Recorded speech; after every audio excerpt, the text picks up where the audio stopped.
Could you eat a meal this big every day for a year and lose weight? This is the cheesy okra skillet, ridiculously big, and we can whip it up in 5 minutes. You're gonna wanna be around for the next story. I live in a brothel. It's just what I have in my freezer and my refrigerator. You know, when you're just cleaning it all out, that is what I'm doing today. So here we go.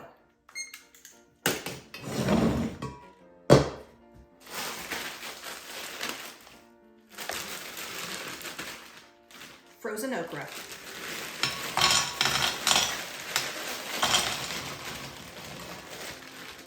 That's about a pound.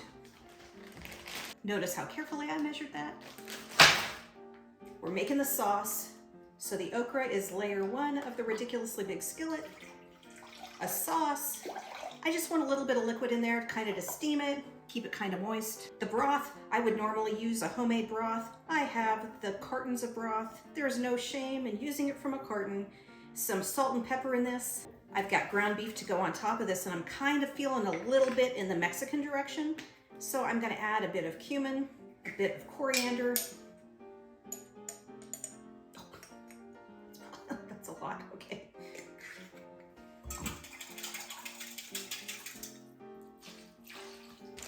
My protein on top, this is ground beef. This is leftovers from a Fuller bag that I keep frozen. I keep a lot of stuff like this frozen to make this easy. That's it. This is going on the stove. We're gonna let this cook, and then we're gonna add cheese. And here we are about 15 minutes later. Facial. This is very lean as it is. That allows us to splurge just a little bit. I'm adding some sour cream and some cheddar cheese. So typically the sauces in these have some fat, like something like a 1/4 cup of oil in some of them.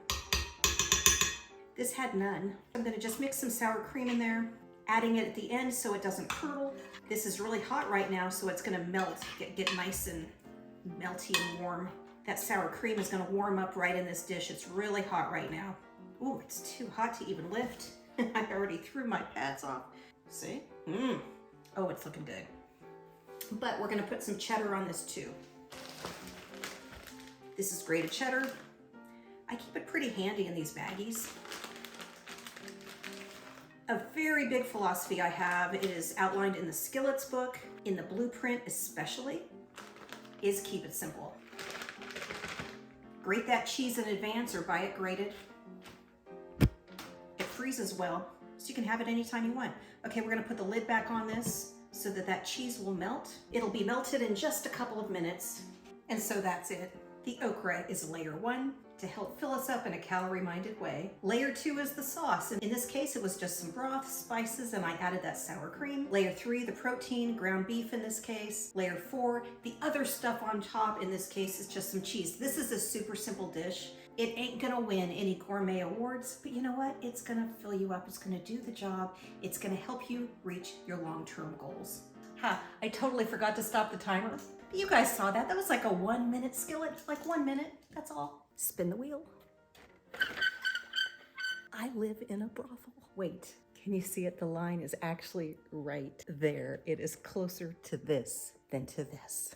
Shamar Moore in college.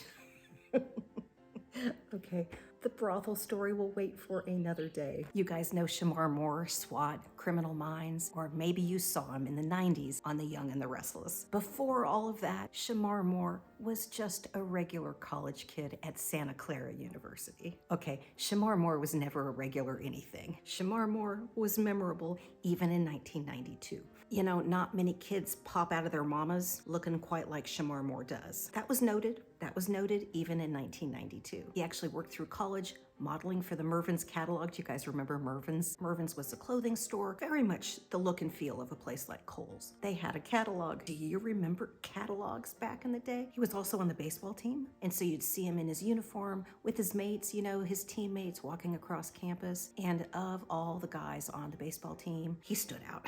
He stood out even among the teammates. He graduated from Santa Clara in 1992 and just began his Hollywood hustle at that time.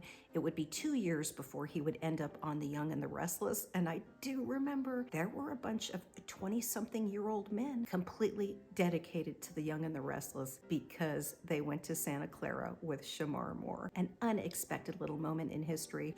25-year-old guys watching The Young and the Restless. I love it. I think it's amazing. Now, did Shamar Moore know me? I know you're all wondering about that.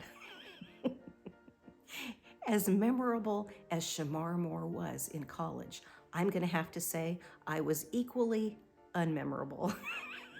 So no, I can't imagine he remembers me.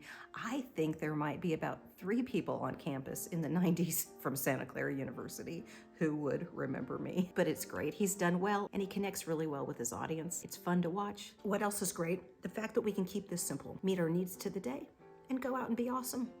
I'm going hiking today. I don't want to spend a lot of time cooking. I don't want to spend a lot of time thinking about food. I want to spend a lot of time out on that trail, being awesome. That's great. We need a strategy for this, and it turns out we have one right on hand. Yes, it's simple, and it's especially simple once you learn the nuances of it.